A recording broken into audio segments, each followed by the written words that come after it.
On this episode of My Jeep Has Been Broken, we got this, which is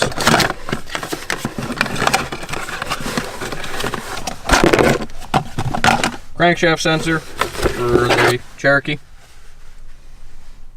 Renix, so it's the old style. Chrysler no longer sells it, so I had to go through Morris 4x4 Center, which had an OEM one. I guess they bought out most of the old stock. Mopar claims it's discontinued, so yeah, we'll see. Gonna go run back to the shop and throw it in. Woo. Woo. Look at that tack working again.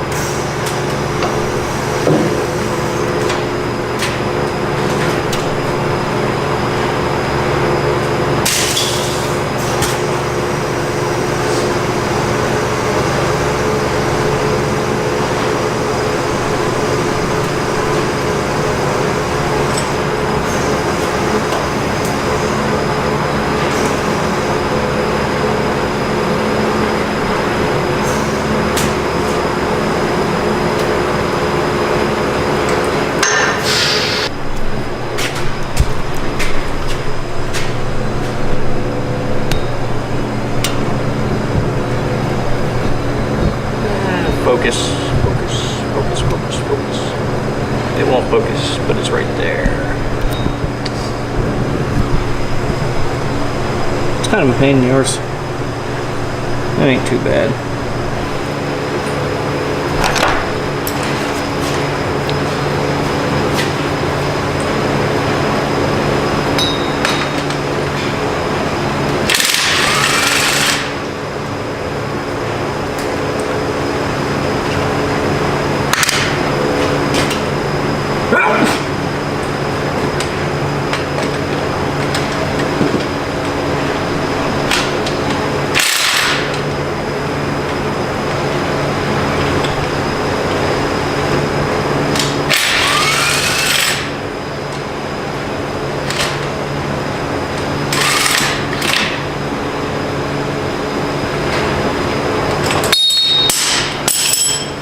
Terrible to get to unless you drop it on your head.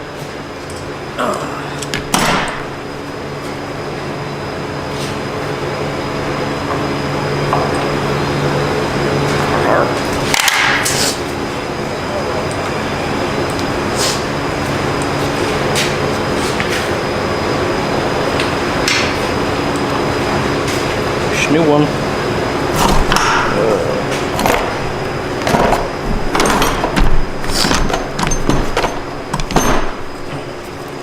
Put dielectric grease on this end.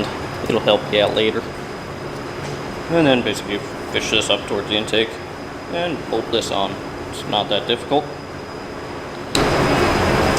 Second one, the top one's more of a pain in the ass to get in than the bottom one, but you'll survive.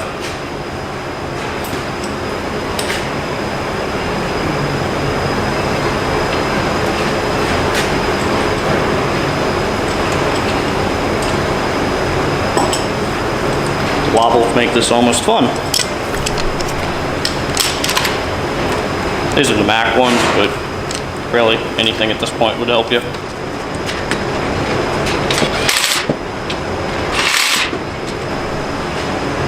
I'm going to zip tie the old connector, or the connector to the old sensor to pull it up through.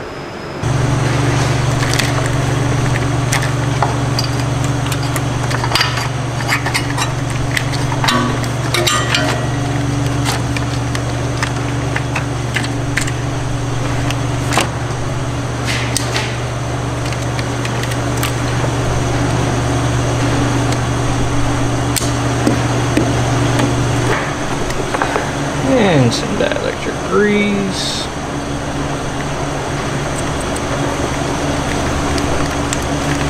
And then secure this wire up out of the way so it don't get damaged. And let's see if it runs. This sensor would run, intermittent stall every once in a while.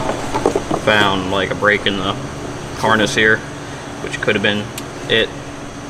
This thing's been in here for a long time. I think it's another OE sensor, so I'm gonna keep this one around just as a spare. Say if something happens to that on trail, I can put this one in and limp home. I got a brand new sensor for this thing the other day. And the brand new sensor, out of the box, just straight up wouldn't fucking work. Which was aggravating nonetheless, which reinforces the fact that aftermarket crank sensors, cam sensors, or anything really important, avoid them. Go with OEM. Now Chrysler discontinued the sensor, and so I had to order it offline, but thankfully Morris 4x4 Center had them. Annoying, but whatever.